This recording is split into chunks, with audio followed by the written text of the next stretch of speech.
Do something cool like football's back and so is bloody hell. No. Oh, okay. Football's back and so are we. You happy with that? Yeah, 2 seconds, done. Edit. Bloody Beautiful. hell.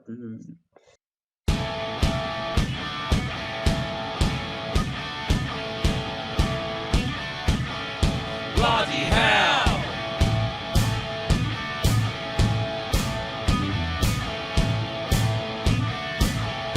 Bloody hell! Bloody hell, mate. So, have you seen BSG Kraftwerks Anlagenbau atop of the Freizeitliga? I mean, no. They To are. be honest, I haven't.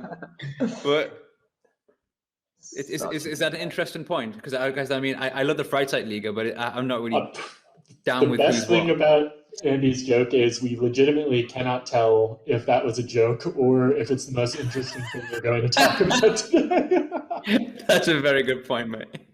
It's the best naming in football, to be honest. It is a great name. And they have a cool ground. The cheapest bolognese I've ever seen at a soccer pitch. So Bolognese? Yeah, it's like a It might $4 be the bolognese only that I'm bolognese afraid I've to seen. try. the Platzbart serves bolognese from the bloody. He was out of carbonara when we were there. Got to get the carbonara. You got a carbo loaded halftime with the carbonara. It's it's Pegasus Strasse in Kreuzberg is the pitch. It's not their pitch. It's someone else's pitch. I can't remember what club. But which Kiez is this? Or which Bezirk or whatever? Kreuzberg. Which area of the city? Kreuzberg. Oh no, it's Friedrichshain. It's Friedrichshain. Get it right, mate. Come It's on. near to Ostkreuz. It's right round the corner, behind about Blank, essentially. And it's a cool little pitch. I'll try and work out who plays there, and you guys will know it.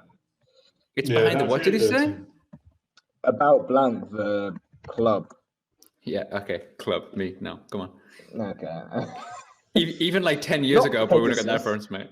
Perseus Strasse, that's the one I was thinking of. Okay. Then you got to branch out. It's next to the coolest club, and they serve what's been voted the 97th best carbonara in the city. So give it a shot. That's impressive. I'll take my wife, who's Italian, and she'll really give it a. I really like to watch my wife eat bad Italian food because she's such a stereotype. She gets angry at the food. I was once at the cinema with her, and they had like this advert for some kind of Italian food, and they were doing it wrong. I think it was carbonara, but they were adding cream to it, which is of course the no-go. And she literally just started shouting at the screen. I'm like, calm down. They can't hear you. It's just food. She's a typical Italian who shouts at food. How dare they do it different than her grandma? Oh, it's Berolina Stralau's grand. Oh. Yeah. Okay. Who I don't know that club, but the BSG Cab play there, so that's why. I'll check it out. I'm excited. Yeah. I added to my list of teams in the Freizeitliga who I want to go and see. I still haven't been to see Tractor Boxhagen, which is another brilliant name. That's a good ground as well, actually. It's quite Yeah. nice. One of the better AstroTurfs, yeah. I was at Buchholz, which is not so far from where I live, and they are such a bizarre club because the ground is very, very bog standard Kreisliga situation. The AstroTurf pitch is just horrible. Yet they're probably one of the few Kreisliga teams, or whatever league they're in, Bezirksliga type team, who have an electronic scoreboard. A Jumbotron. It's I wouldn't go that far. It hasn't got like a kiss cam and shit with like a fucking but it's electronic scoreboard, and it has also how it's like the minute timer as well. So you always know the score and you always know how long it is, which is very important in Kreisliga when it's sometimes like fucking like 8-5 and you have no idea what it is. Not a particularly nice ground. The clubhouse is okay with and I really like how they prioritize that. Like, should we get a new pitch? No, fuck it. Fuck the pitch, don't need it. Yeah, I guess the Jumbotron costs less. I don't know. I've never seen that, to be honest. It's quite important when you're playing football and you forget. You know, you can get some high scores, cricket scores. Yeah, but, yeah. Strange. Where was that again, Ben? Sorry? That's at Buchholz, so it's not. It's pretty outside the city. It's quite far north. Yeah. I went there the other day because I was going to go and see you guys play. I was going to go see Unicorns play. But my wife took the car. She took the kids to the cinema. See the Paw Patrol film. There you go. So I had half an hour before pretty much all the last of the kickoffs with no car, and it was about to rain. So I was like, where can I go? So I jumped on my bike and went to the Buchholz. I felt like such a hardcore groundhopper type person, cycling through the rain. Time pressure. Yeah. Buchholz Frauen gegen Hansa Frauen. It was a good game. Good, yeah. 4-3. Nice. Plenty goals. Came in handy. Scoreboard. Do all the Hansa teams wear that same kit? Because I saw your photos from that game. They all wear the same. It's such a cool kit, man. It's really nice, yeah. You can buy it. I was thinking about getting one of their old shirts because you can get some of the kit online, you know? It's really nice. Okay. I didn't know that. I really want to get some of the kit from Forward Madison because I love their stuff. They got some really nice. Yeah. They're based in Michigan or something. In Madison, Wisconsin. They like are. Oh, sorry, did I get it wrong? Is it Wisconsin, not Michigan? I do apologize. Sorry. But they have like pretty great looking jerseys. I mean, the fact that you've heard of them and probably no one in the US has is a testament to how cool their stuff looks. Yeah, I don't know how it came. I think it's just an Instagram thing. I've heard of them, but I got the state in which they played wrong, and also so that was not a great start. I'm hardly the number one fan, but you can't. They don't ship to Germany, so I'm very upset. I went through the entire. I was going to get a Forward Madison hoodie, but to no avail. I am. What sort of are they in one of the divisions below MLS or something? One of these teams that's just not got the money. Yeah, I think they're in. Also, I mean, we were talking about how dumb naming conventions in England are for the leagues, and the US is so dumb that it literally copied it. So the US has the USL Championship, and then League 1 and League 2. I think they're maybe in League 1. I don't know. But they're in the like third division or something. I should pay more attention to them. If I should watch a game before I get some of their merch. You know, I'm not sure. They could be like a really like horrible racist club and have Trump flags everywhere. I really don't know. But I'm like, Fort Madison, jumper. I think we're just lucky that Alex isn't here. If he was still around, our Midwest correspondent would really be correcting us and be furious that we're confusing these states. But you might not know the difference. Neither do I. They're all the same and have the dumb accent. So it doesn't matter to me. You shouldn't feel bad about it. We've now lost our one US-based follower. Thank you very much, Dave. I'm sorry, Alex's mom. I didn't mean it. Please. Yeah. I suppose maybe at least our New Jersey contingent might grow. Mm-hmm. Double. Have a second one come in somehow. Alex is too busy making me feel bad with posting these amazing photographs on Instagram of his where is he again? Alaska. He's Alaska trekking and stuff. So beautiful. I'm very jealous, and I'm like just like going to the worst football grounds in Berlin, taking photographs. Like, oh look, it's another chain fence of another Kreisliga pitch. But the pictures they all look the same. But it's nice. Sausage. It's really nice. You see these photographs of like like the UK and wherever else, and like other places in Germany that basically aren't Berlin, not Brandenburg to be fair. And they have these really spectacular grounds. Like where my brother lives, he lives just near Bambara, and they have a really famous ground. They have this like huge castle in the background. It's quite a famous pitch, and they play cricket there as well. And I'm like, yeah, chain fence, AstroTurf pitch. Brandenburg has some good ones, at least. I mean, yeah, it does. 5 to 10, some kind of spectacular ones. Yeah, that'll do. Yeah, that'll do. I should venture out to Brandenburg every now and then, but as of yet, not really. What's the best little ground in Brandenburg? I of course, Kali Plechtal is quite nice. Not only because I'm going there very often, but Templin is very, very nice. Victoria Templin, that's the north. That's like Uckermark area, very nice area for hiking and stuff. And they have this like very spectacular tower, and looks very nice. Looks very like Soviet Union kind of architecture, but very nice. And you have Bad Freienwalde, who has a ski jumping in the background. Well, I mean, it's not being used anymore, but it still looks nice. And, yeah, that's pretty cool. Yeah. These are quite I never considered Brandenburg would have a ski jump background somewhere. I take back everything that I've said. Bloody hell! hell, mate. Tell us, mate. You had an interesting match this weekend, no? Yeah, it was interesting. But maybe it's just because there's been no football for so long. I forgot how brutal amateur football can be. But yeah, that's fair. Yes, the Unicorns played played Rot-Weiß Hellersdorf Freizeit in Hellersdorf. So tricky away trip, and it was absolutely brutal. For a start, I don't know if anyone knows the ground at Rot-Weiß Hellersdorf. Well, I think they've got a good grass pitch, but the Astro was. We warmed up on it, and it was really nice. And then it rained for 5 minutes, and it was like playing on a different ground. It was so fast, and basically, as a result, everyone was sliding into each other. Tensions rose, and also the opposition were absolutely mad. So very angry. One of the centre backs modelled himself on Sergio Ramos, which was amazing. I'm not like the whole look, including like the kind of ponytail that's tied up. And I think he was one of the ones that got a red. And they ended up with 8 men and a few choice words for the ref, mixed in with a couple of what sounded like threats or physical assault. And I don't know if we're going to show the video, but at one point, their manager, who is the angriest man in the world, there was a 50-50 and the play carried on, and he thought it was a foul. And we had the ball, and he lobbed a bottle at the ball while in play. So he got sent off for that as well. So actually, they had 4 reds, I guess.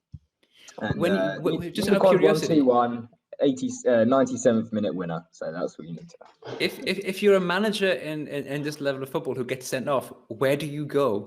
He walked round to the other side of the pitch and yelled from there. Yeah, that's usually what's happening. Yeah, that's I witnessed that a few times. He also with spectators who got sent off the pitch, but usually they just go like on the other side of the pitch and then carry on yelling. It's the most useless thing ever.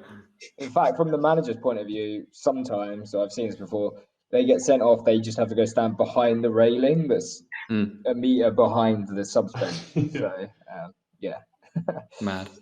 How long were you guys like multiple players up? It sounds like you had a fairly late winner there, considering. Well, their first guy got a red in like the 75th minute or something. They scored in the 81st with 10 men.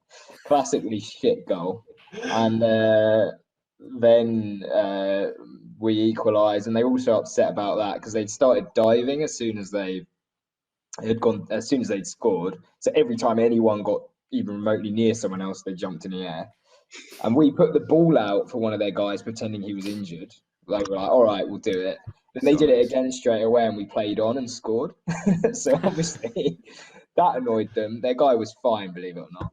And that was in like the 85th. And then in 90, they had 2 more guys sent off. We didn't even notice, to be honest. I thought they had 10 still there. I looked up, there were only 8 of them. And then the ref basically added on all the time for all the bullshit that they were pulling. And 97th minute, that'll do. 3 points on the road and a strongly worded letter to the Freizeit to the league later, and it's all done. So, amazing. Yeah. Who knows? But it was probably in 7 years. It's the worst behaviour I've seen on a football pitch, and because I haven't seen that, it's not usually that bad in comparison to my experience in England. Certainly, there's less people just turning up to play football and not there to play, and more just to channel their aggression from and all their stress from everyday life into that. So but it is funny because you mentioned also if football just starting again, so maybe you forget the violence or whatever. But I also find it really funny that you haven't played football for so long, and people are like, yeah, I'm gonna kick the shit out of someone. It's been so long since I've had the chance to do it. Yeah, I don't know. It was a strange one actually, because they were actually quite a good team. They weren't the worst team in the West. So it wasn't like, your traditional, they can't play, so they'll just kick you. But I don't know. They obviously saw red, and I don't even know if you get suspensions, to be honest. So they might be for a red card. week. I don't know. I'll tell you where they're playing, Ben, and you can go take some photos if you Yeah. Get some nice dramatic injury photographs. But yeah, that's pretty much the. I love the logic or the organization or what of the Freizeitliga where you get a red card, but I'm not sure if you get suspended. It's just it's just for the show, really. It's a red card, and I think you do, but I think it's done in days, not matches.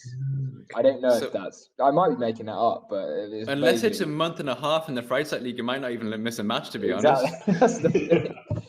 You'll just notice Hellersdorf will request their next 6 fixtures to be moved into next April or something. They won't play another game. No. Oh, that's class. It's probably the dark side of the sport, I'd say, reared its head. But it ended well because the boys in pink and black came away with a win. So that's all that matters. Oh, I love it, mate. I love that. That's the dark side of the sport. It probably gets a bit darker than that sometimes, but yeah. Yeah, who gives a shit about like migrant slave workers in Qatar dying? The true dark side of the sport is the 4 red cards. Bloody hell! Bloody hell, mate. Third league, of course, the Dritte Liga, whatever. Currently topped by Victoria Berlin, which is mightily impressive. It's only 3 games, fair enough, but still. Or 4. No, it's more than that, is it? I think it's 4 or 5 already. Yeah. Are we allowed to talk about them, Ben? Because are they still amateur? I've included 6 games, 6 games and 13 points, Victoria Berlin. I'm including them because it's such a terrible league. By default. And to be fair, they haven't been amateur for years. So these guys were earning like 5,000-6,000 euro a month. That's not amateur. That's quite a decent salary. That's really good. Yes. So all of us sadly doing math, thinking of trying to become Dritte Liga footballers in our heads. Yeah, this is one of the worst things that I was realizing. Okay, so I'm 38, turn 39 soon. I think my athletic career is pretty much, unless I get really good at darts really quickly, I think it's just not on the cards for me, unfortunately. Maybe Kreisliga pays their darts players pretty damn well, so you still get a shot, I think. Has anyone got any? Victoria ended up playing in Zygmunt Jan Sportpark, are they? That's where they, because the last vodcast we did, they were going around asking everyone in Berlin and begging the city for a play, like for anywhere they could play to qualify for the league. But there was talk that they might play in Olympiastadion or something ridiculous like that, or Union. They played 1 or 2 home games in Olympiastadion. It was these ridiculous prices. It was like 22 or 23 euros. Oh wow! I heard like typical old man spectators talking about it in a Kreisliga game, and they were like, "Are you going to the Victoria match tomorrow?" Because these are these kind of people who go to matches every day. They are like engineers and stuff. And they were really like, no, 22 euro, that's too much. If even these people don't go, then you really have a problem. Yeah, but you're not going to pay 22 euros to Victoria. I mean, you're really, really not. Yeah. You could see Union or Hertha for 22 euros. I mean, don't need to. Yeah. Have they already played a match at Olympiastadion, Andy? I think 1 or 2, yes. Yes, I think the first 1 or 2 they played there. Now they play in Friedrich Jahn, yes. Okay. I know some of the BFC fans were feeling a bit butthurt because they got kicked out and it was going to close down, but then they allowed Victoria to play there. I'm never really sure how the BFC fans, where they stand on their ground, because they were upset about not being allowed to play in the at Jan Sportpark. We are at the same time happy that they could go back to their home. Yeah. Which is a terrible, terrible place to watch football. I'm sorry. It's nice. It's aesthetically pleasing. It's a pretty ground, but it's horrible. Great numbers at the moment there. I mean, the first game against Cottbus, they sold out. I mean, sold out. There were still restrictions, but it was like 4,000 restrictions. So it was a good amount of people. Yeah, and they're having a good season. They're also top of the league. Yeah, it's nothing to do with that. It's the Carbonara at the ground, mate. That's definitely the theme of this recording, Carbonara. Yeah, but there was something changed at BFC, like new players and new coach or whatever, because to see them top was Yeah, they have a few big signings. They had a few big signings during summer, like Christian Beek, which is like former Magdeburg legend. He played 10 years with Magdeburg, scored like I don't know far more than 100 goals for Magdeburg. Wow. So he's a former like third league and second league player. He's 30 something or 34, I guess. But they managed to sign him because he's still living in Magdeburg and he's searched for something close by, and that's like close by with a train. And so they ended up signing him. That was big luck for them. And he already scored 6 or 7 goals. It's a very like nice type of like striker. He's like pretty 90s. He doesn't move a lot. He's just like standing in the box. But he's a guarantee for goals. In my head now, I'm just seeing Alan Shearer playing for BFC. Yeah, basically, yes. So yeah, they have a very, very good offense. I mean, they won 7 out of 8, I think. They just lost in Babelsberg. Yeah, so it's not bad. Yeah, one of the big favorites for the title, I think. For sure, yeah, they're looking good. Currently having the regional league, you have all the games played, and somehow, I suppose, clearly it's because of Corona, Tennis Borussia have played like 4 games, and the teams around them have played like 8 and 9. They had back-to-back quarantine if something like this exists, but so they had one quarantine, then they played 1 game and 1 game in the cup, which they won like 16-0 or something like this because it's one of the first rounds, and now they're in quarantine again. So it will be a difficult season for them. They had a good start, but now with like 5 or 6 games in hand, 6 games. And so I'm just quickly looking because I had it in mind, but I forgot. Babelsberg, your team, of course, are not going to get relegated, which is nice. Actually, a decent season so far. They lost yesterday against Carl Zeiss Jena. Okay. But were you at that game? I was watching the stream for a while, and then I was like, "What am I doing? Why am I doing this? It's not even a live game. I'm watching a stream of this. Like, what is happening to me right now?" I presume that was in the context of your work covering it for Deutsche Welle, no? Oh yeah, definitely. Sure. Yeah, that's why I was doing it. Oh man. Yeah, no, I was at the game. Yeah, for millions of watchers, you can now watch the Regionalliga if you want, live at Ostsport TV, or you can also watch which is much nicer actually, to watch like 3-minute summaries the day after the game. So that's always nice because you can see the crowd, you can see the action. That's actually pretty nicely done on Ostsport TV. Okay. And yeah, I mean. And that's the Regionalliga, yeah.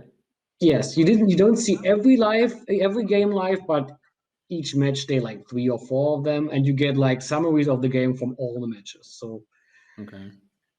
I know everybody's afraid now, less people will go, but I mean seriously, yeah. I don't know. I don't think so. This is how players. Yeah. Sorry, Ben. No, go for it. I was just going to say, this is how players and stuff are getting scouted from this level now. Presumably, it's much easier. I think that's what, like Dennis Katrib told me, he could watch 60 games of Ebbsfleet United before when he was locked down in Berlin. And it's just like, that's the 7th tier or whatever. When would that ever have been possible?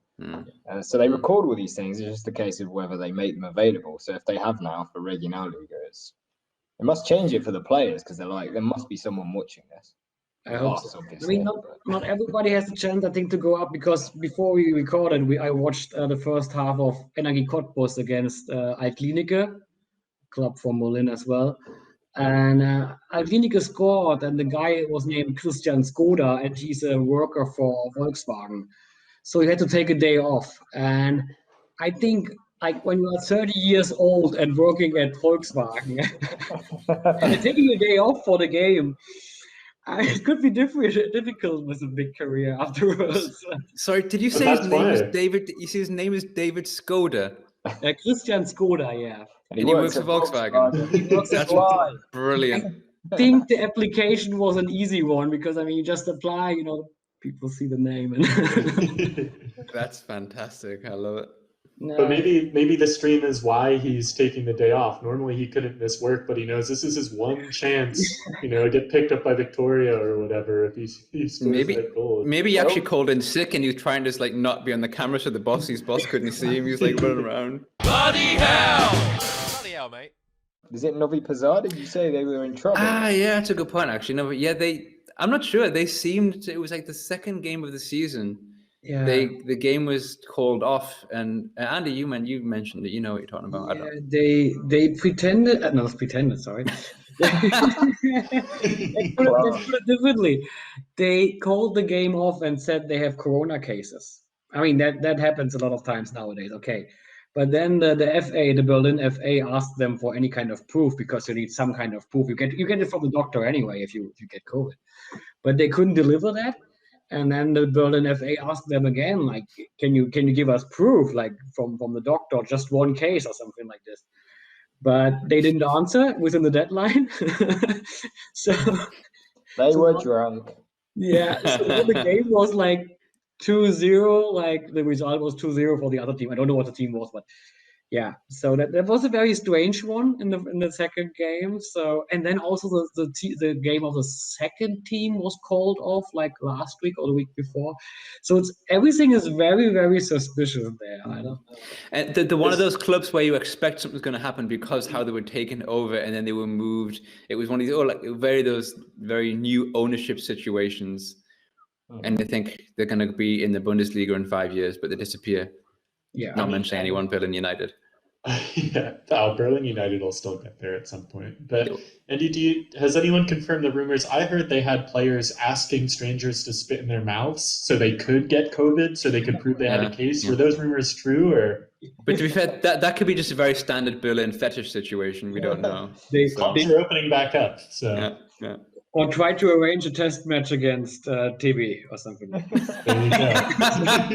It should be an easy one then. Ben, tell us more about your knowledge of standard Berlin fetish situations, please. Well, I can't speak with any deal of expertise there, mate. But I'm assuming in Berlin. I mean, as I said, Bench, before, I'm not really down with the Berlin clubs. Yeah, well, me and you both. I've only been to the Kit Kat club to get my vaccination, of course. Oh, yes. Yeah. But no, just spitting in mouths, mate. It's just a fetish that I know about for some reason that I can't really comment on. All right, guys. Thank you very much. All right. Cheers, Ben. Take care, everyone. Cheers, Andy. See you guys. Bye. How do I get out of here? I'll leave.